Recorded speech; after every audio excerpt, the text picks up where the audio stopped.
production. Avis des internautes sur Access Télévision avec moi, votre humble serviteur Sadam Naloui. Je pense que Lelo Bomoni vraiment moi nous qui changé, donc c'est pour vous dire que tu es na moi tu es na masolo sur Lelo à part vraiment il y a sujet d'actualité de Boyebe Libiso tu rebête à mon anani vous aurez le temps et voyez babango avec le temps sans plus tarder na pesibino nyo sombo te bisika nyo sobo sous biso na moment au 565 toujours avec HK. Merci na abonné na biso pour la confiance et fidélité à tongo midi poko ya kota la paix à s'abonner vraiment et ça libiso très bien ndenge beaucoup de biso na banda kuna bino ya kota la biso na ba téléphone partout donc vraiment to CP vraiment na vraiment makasi ouais ba lobi de Chine business awande ba service nyonso au bozana vraiment pour ça assistance voyage location véhicule et puis réservation hôtel dans de Chine business vraiment nyonso on les a pour na bino ba lobi amérange mutuka nyonso na oyebimi lelo donc na de Chine business vraiment beaucoup ratété donc lelo ndenge na lobaki toujours sur lana Asbel HM les visionnaires. Il y a coordonnateur Ari Mounou nde bomesana koyoka vraiment chaque fois lelo nazana bango je pense que baza mibale baza moisi mwana moisi na mwana mobali nde balobaka donc à ma droite nous avons les coordonnateurs Ari Mounou je pense que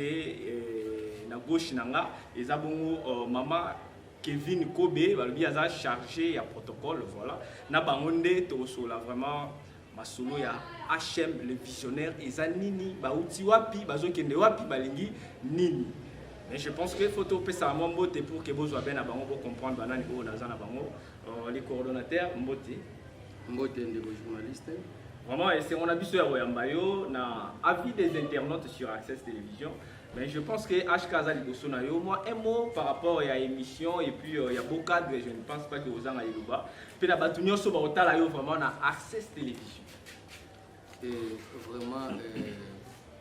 na copé Sabino de sous merci et pour l'invitation na bino et ya koleka lisusu na avis des internautes émission au étalé maka émission étalé maka partout et puis vraiment nazali sous flatté et na beau cadre où il y a bibiso vraiment et ba service botangi wana vraiment et naza vraiment concerné donc Medina Swag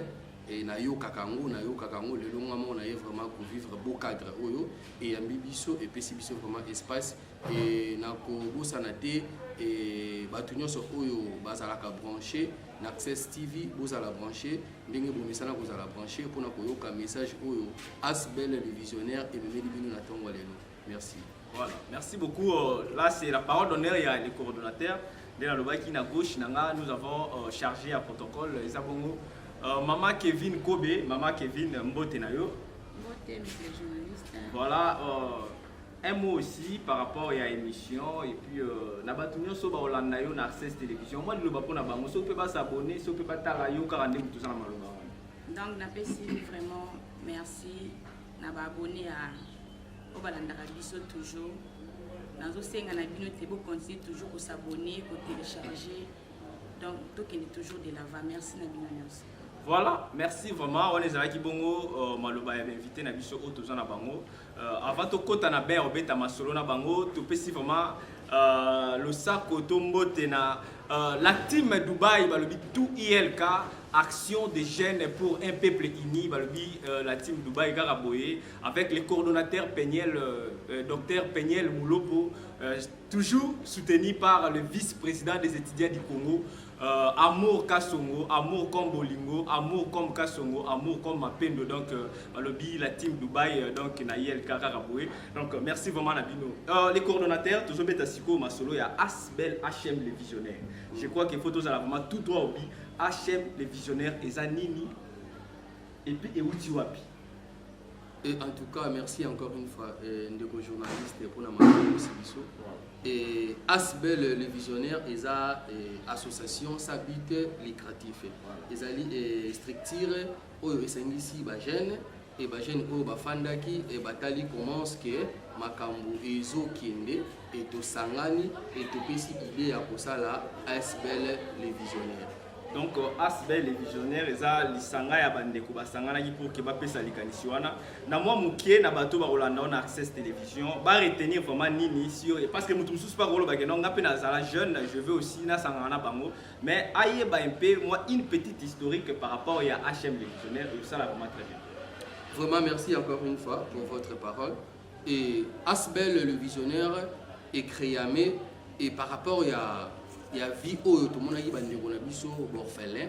et bamenaka Asbel le visionnaire moko na bango kati na bango ay baki na kokota kokende ko assister kotala ndenge nini bandeko na biso ko to bengi orphelin parce que kozala orphelin lelo na sena moyo oyo ezelo côté oyo mutu andima que non je suis orphelin et ça peut-être par accident peut-être occasion moko epesa mela ki ye a komi na niveau wana mais to leka ki to moni ndenge bandeko na biso ba vivraka vraiment ça la ki biso bien te en tant que ba humain et ça la ki biso vraiment bien te nde to tala ki to lobite to koki jamais kotika bandeko na biso ba continuer na ba vie oyo yango to mekaki ko sangana to pesi et to sangana ndoko la mutu moko to bibisi idée yango to sali Asbel les visionnaires. Donc on a comprendre bien Asbel HM les visionnaires Ezawana pour na et donc Eza ko se soucier beaucoup plus na ba orphelin. Donc tant que besoin qu'il kanisi ya bosala yango ezaki parce que nous savons aujourd'hui ba condition oyo ba orphelin wana bazana yango tant que bino bo penser que notre sunga bango to longola peut-être na ba condition bazana yango. Cela veut dire que vous êtes soit appuyé par quelqu'un soit vous en avoir ma coquille pena ebele pour que essayer un peu de ya ko éclaircir ba vraiment na angle wana parce que koloba ki ko aider kaka ba orphelin je ne pense pas qu'avec les moyens ya bino moko bo sala yango.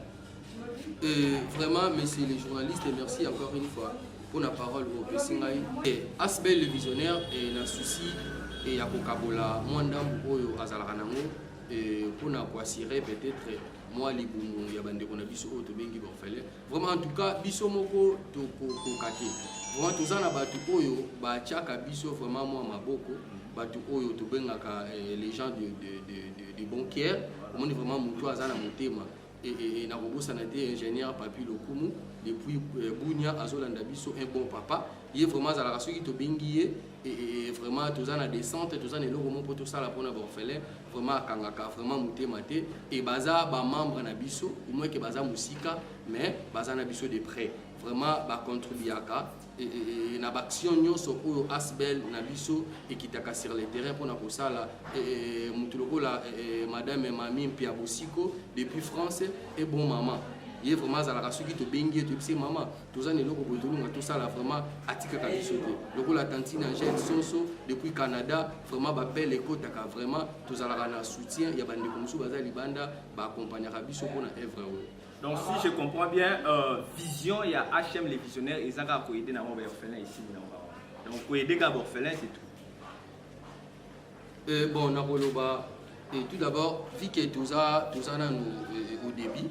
et vraiment l'Asbel vient de naître, Asbel est démarré et ça livre vraiment mes vraiment on n'a pas beaucoup de moyens ou peut-être tout qui pour englober nyonso tout ça ici ba homme de vieillard et tout ça ici et comment dirais-je les termes m'a échappé pour l'instant tout ça on a makoki wana te makoki oya mukie tout ça nango ils ont permettre biso nanu pour ça la ba descente na orphelinat OK kotala orphelin kotala ndingi bazo faire parce que vous voyez OK les orphelinat moko boyomoni basangisi chambre moko omoni baza basi mibali bana wana bakomi ye kokola tokoki jamais kosangisa bango place moko ndeti ba orphelinat bongo esenga ba aide na biso toye baza na chambre moko tokomisi bango chambre mibali pona ko séparer bana basi na bana mibali donc tout ça vraiment na moi ba action belé o tout ça na posa ko sala vu que les moyens ne nous permet pas mais toye bina batu na biso oyo tout ça na bango batika ka biso te le pôle ingénieur a dit mununu et depuis Butembo azalaka na biso mama gypsy là au mununu depuis Butembo atika ka biso te vraiment elongo na bango to koye ba kokokisa l'objectif ba posa na biso na Asbel les visionnaires. Voilà, les coordonnateurs yo mela un peu maito yo kapé malobana ya maman. En parlant de vision de coordonnateur outi koloba, est-ce que beaucoup atteindre ba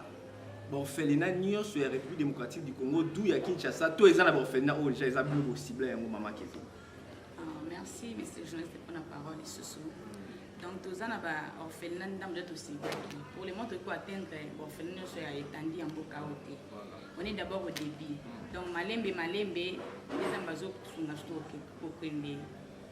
orphelinats soient étendus sur Kinshasa. Si vous avez orphelinat, on a pour que beaucoup de gens ont contact, ils ont parce que les gens vu que les cordons s'il y a peut-être des moyens pour que financer puis l'orphelinat pour que il y a pourcentage juste au la bino pourcentage na biso puis il faut ça là donc vous ça la rendre ni pour que vous cibler orphelinat donc vraiment tout qui à descendre sur le terrain vous avez un contact ou comment tout ça quand pas contact na voilà donc tout qui à descendre sur le terrain tout un dans mode de vie na monde va vivre s'il y a moyen tout tiens moi main dans la pâte tu mets dans la pâte. Est-ce qu'en parlant des orphelinats, ils ont des conditions, ils ont des conditions bien au beaucoup de éviter à tout ça c'est tout qui ça ils ont ces ana ndenge mokoté. Ils ont ces ndenge mokoté. Nous sommes beaucoup kutendeka nani cordon à lobby. Baza bazo stangisa chambre moko ba fille na ba garçon. Nous sommes mona ke nous batanga raté. Nous sommes mona. Donc total ici ka que faillite eza makasi pour te relever en. Voilà, donc maman a dit ce qui. Cordon, en parlant de Nebolobi qui n'ont beaucoup de orphelins, orphelins, maintenant par rapport à Yabino, ni nous obligons à la façon d'accès, quand on a coupé la maman, on a d'où Colombo la mission, ce qu'on a expliqué, un peu dans parce que dit non, la mission sous bazo, Sangana, Bassi, Mibali, Bazo, Kola, et puis au bazo Tangate, mais il peut expliquer par rapport à ni nous obligons à pour la Bakara. Bon, vraiment, merci aux journalistes pour la parole encore une fois. Et pour la descente au salarié, au Monaki, et c'est pour ce qui souhaitait vraiment souci à Asbel, le visionnaire, Ezali, et pour le groupe pour la poche, pour mettre la banque solution. Solution, la mission pour mettre la banque Ezali, et n'est chargé à protocole de Msauti Koloba, Banesi Bakoli, Basangisi, Bassi, Mibali. Au fur et à mesure, le monde déjà évolué, nous avons la mécanicité, de boiba na wana babo takaka na kati ya orphelinat wana vraiment souci ezali tomeka kotongela bango babiloko mosusu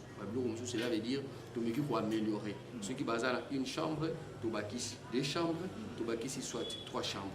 ezana ba orphelinat mosusu ko mona distraction à la raté bazata na TVT bazata na radio te parce que lelo bana wana bazamiki bazokola faut la ça bango nzela nzambe TV ezali wana, radio ezali wana, moi distraction et pour ça la te que moi na akende musika. Tant moi na distraction ezali te afandi kaka bongo ici bakoli ba makanisi ya ka mo belé. Vraiment na souci wana ya ko bongisela bango bisika toza na batu to solaki na bango moni lokola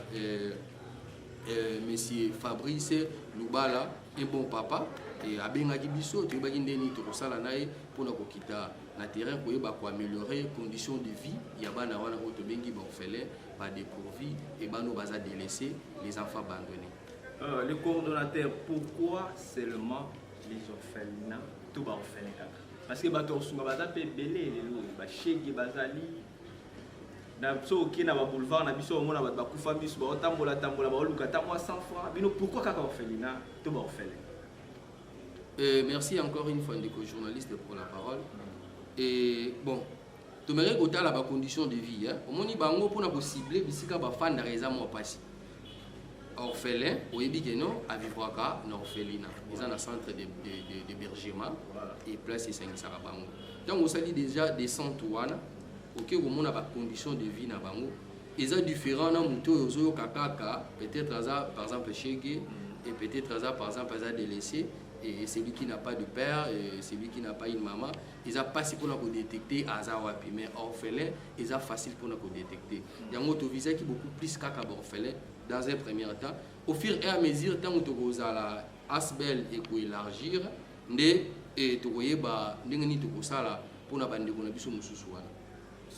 En parlant de l'orphelin est-ce qu'apparemment tu as une question de curiosité cordon to katina bino boza orphelin on bozui souci on a bola tsabande on a bino ya miketo eza vraiment idée kaka ila ino bosala ka orphelin et bosuma ka orphelin. Et vraiment bon merci encore une fois pour la parole des journalistes et au tout nibiso vraiment question moko très important. C'est une question très importante pardon et na kati na biso toza pe na ba orphelin bazali na bureau tozali na ba ndeko baza ba orphelin moi que âge eza déjà avancé ne balobaka orphelin mokolo à la raté mais surtout landeli toza ba orphelin vraiment yango espèce qui biso likanisi wana idée wana to sangana biso kaka ba orphelin te parce que moi aussi le cordon au natala maloba je vous dis que je suis orphelin de mère mais nazalaki abandonné te je suis grandi et dans une famille où peut-être besoin qui relève ya éducation na ngai sans baboti na ngai et yango to sangana ki na souci wana biso moko to moni ndenge ni to koleli et puis to yebi comment ba orphelin ba kolaka vraiment biso to zui opportunité ya rozwa éducation ya rozala éduquer na ba mabota na biso nous sommes des orphelins mais peut-être bango wana bazui opportunité wana te vu que azana famille te azana papa te azana mama te famille mama yebi te famille papa yebi te yango peut-être bakutani na ba circonstances wana na ba makambo bazo vivre pour l'instant. Voilà, donc tout le monde pénal, les coordonnateurs, a vraiment un souci à reçoit pénal orphelin. Mais en parlant d'un souci honnête aux autres qu'il a un coordonnateur qui est derrière vous, soit qui est derrière toi, pour réaliser votre projet, nous sommes toujours au ça.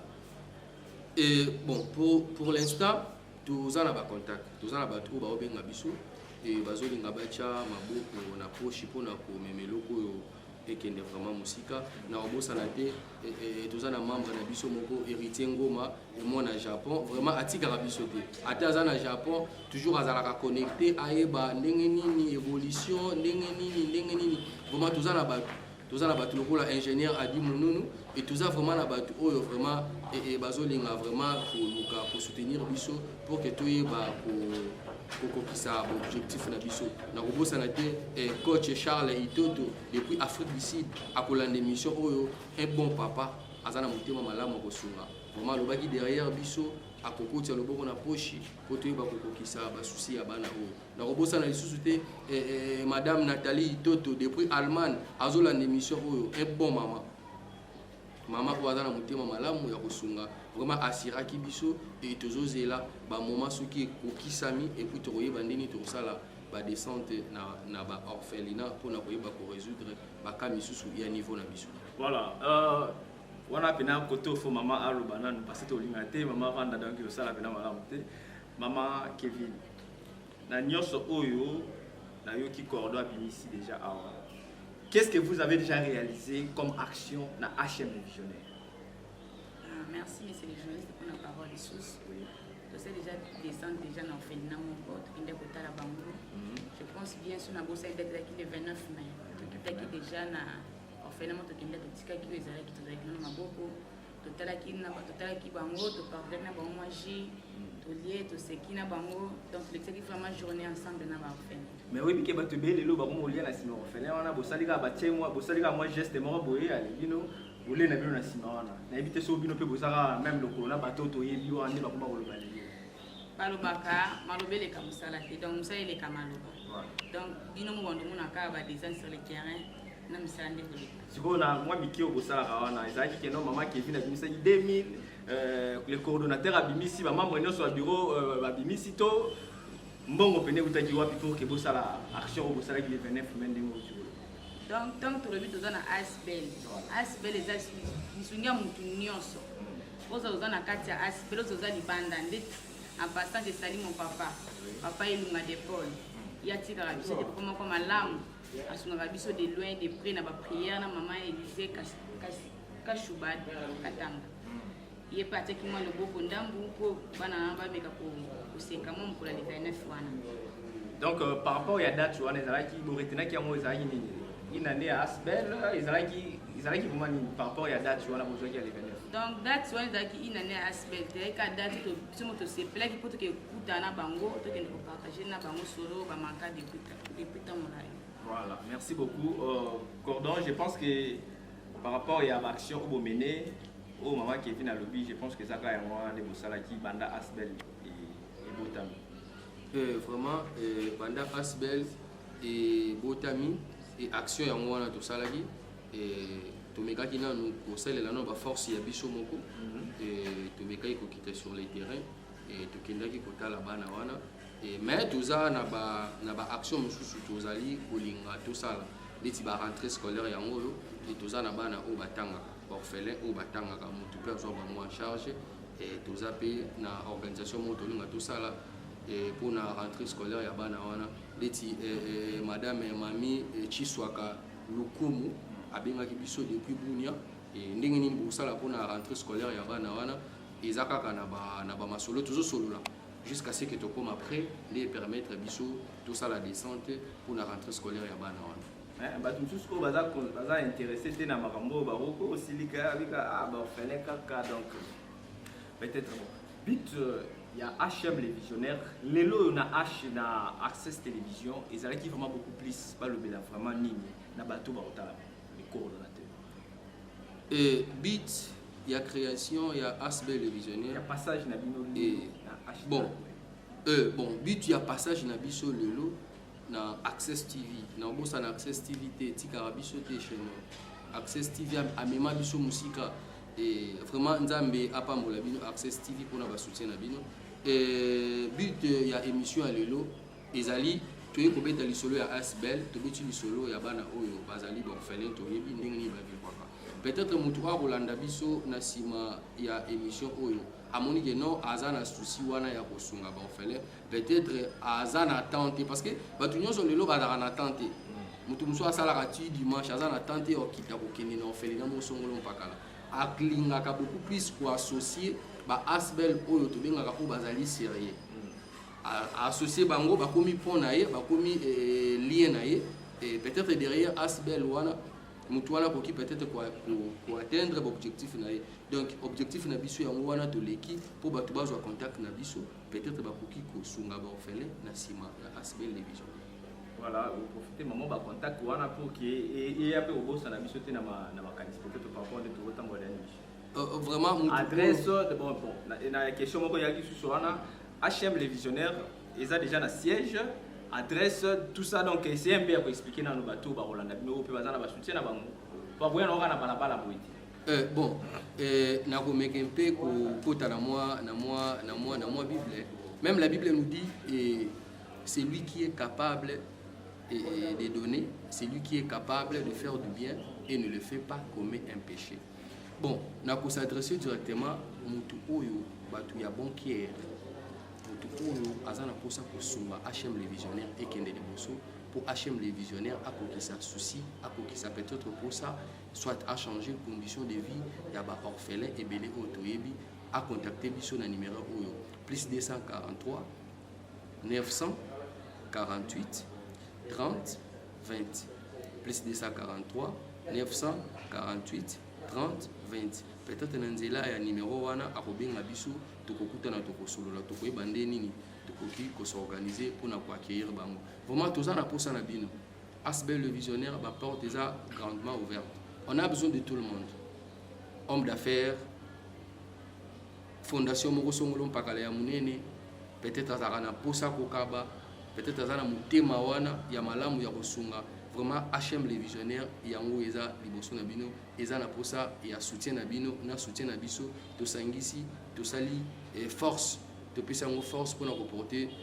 soutien na bana na biso o to bengi ba orphelin. Voilà, pour na maman Kevin to ya pepa na yo moi je me que o loba pena parce que en loba maman ne convaincre un peu batu.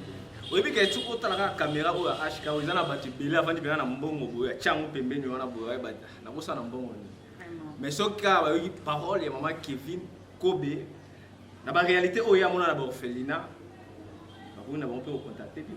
Mais je pense que nous devons aller au soir. Tindele et puis mal concernant la réalité, nous vivons dans l'orphelinat de Botambola. Donc merci vraiment. Nous sommes dans la nyonso. Oza vraiment na pour apporter un plus et pas orphelin. Papa, maman, pour qu'on a monté maté.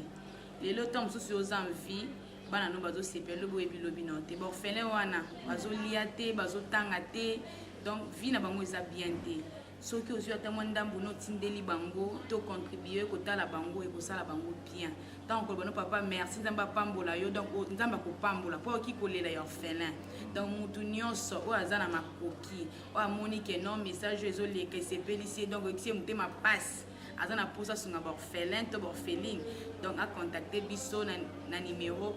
plus 243 82 538 43 48 plus 243 82 538 43 48 donc nyonso aza vraiment na posa koede bango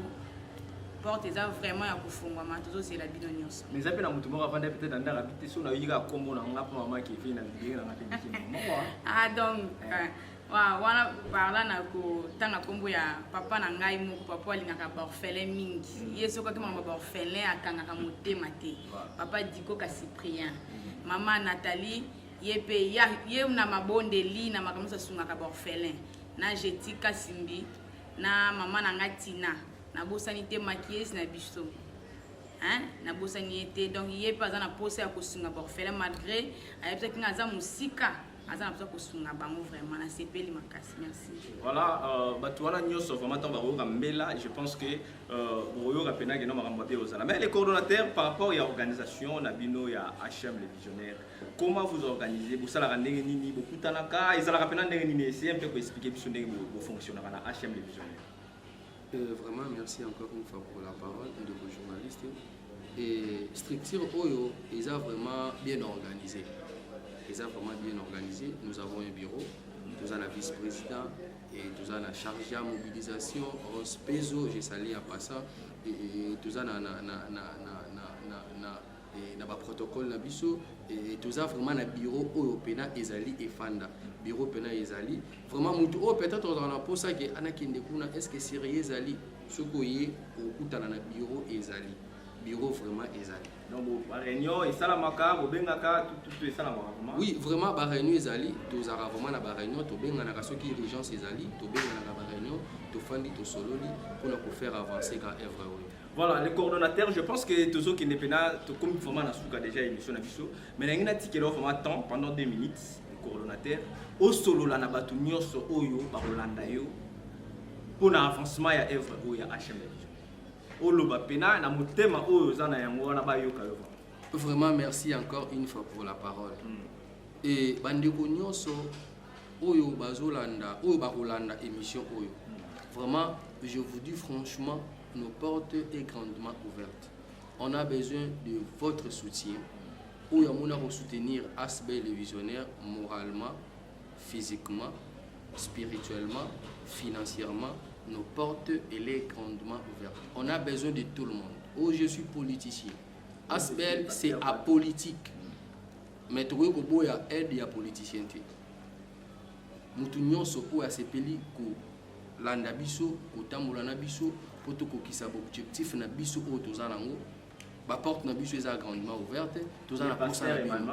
oui, na sanité et pasteur Patron Souka, papa oyo alingaka œuvre oyo vraiment bengaka biso, atiaka biso na mabondeli, na sanité et Aristote Nzei et depuis Brésil, alandaka biso, atiaka biso na mabondeli, na sanité et Jean-Si Mutombo depuis Afrique d'ici. Abengaka nga tumisaka nga yaya, ba organisation eza ndenge nini, na na posa ko contribuer. Na sanité maman Myriam depuis Kitambo azolanda biso ayebisaki nga bakoli moko ezana pona zwila bana mais batande ezo permettre ngate vraiment mutu nyonso ko azana posa œuvre oyo ekende liboso parce que nalobaki celui qui est capable de faire le bien et ne le fait pas commet un péché o azana motema kosunga azana motema peut-être bana oyo bakutani na ba accident peut-être ba assassinat ba boti na bango yo to mzoza na bana na yo oliaka bien peut-être bango baliaka mabe donc oza pena na posa na kosunga mais peut-être au mona raté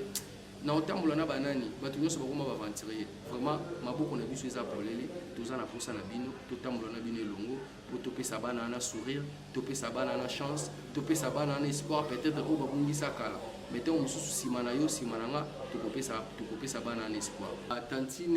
Tantine Chouchou Mukidi depuis Londres, Tantine Chouchou Mukidi depuis Londres, bakoli ya bana déjà ezali H Olia Pita déjà bakoli ya bana ezali déjà bengaki ngai et Archie Simakala bakoli ya bana ezali Patou Mananasi bakoli ya bana ezali Dorcas Lutonadio vraiment napesi bino nyonso mbote. Maman Kevin nous posons 30 secondes pour que vous lancez message au solana bango pena bato nyonso bakotala bino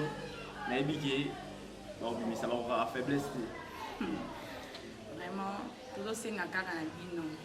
parce que balobi liboko lisapi moko sikola kelomité donc tant que nous tosangani bana wana bakosepela papa mama bosunga biso vraiment bosunga bana wana bosunga bango na bosani te papa na nga Célestin Mutuale na mama na nga Anastasia atikaka bana wana te na losambo ntongo nyonso azokende kit matina mpona kosunga bana wana nabosani te papa na ngai Jérémy Lunga donc nabosani ye te na mwana ngai Shukrani Bulembi ye pa tout moment mama nga mpe fonaki esunga baorphelin aza na posa na bango donc oyo nyonso aza na posa kosunga baorphelin la porte est grandement ouverte. Voilà, merci beaucoup. Nous sommes arrivés vraiment à la fin et émission Nabiso. Pour comprendre que les alaïs bongo paroles, il y a HM les visionnaires, donc Boyo Karayo Karabango, Lelo Baya Kipena, Baya éclaircir, Bino Nino et Zalarabosenga Nabango vraiment. Bino Nyo Sopi Bolandara Biso Narcès Télévision. Je pense que Bozang a été vraiment pour ça là quelque chose par rapport à Yann Soro et Loti. Et Belair le Bezate, HK, Naïbi Kenor, Maramboze Belair Osala. La paix n'est pas un mot, mais c'est un comportement.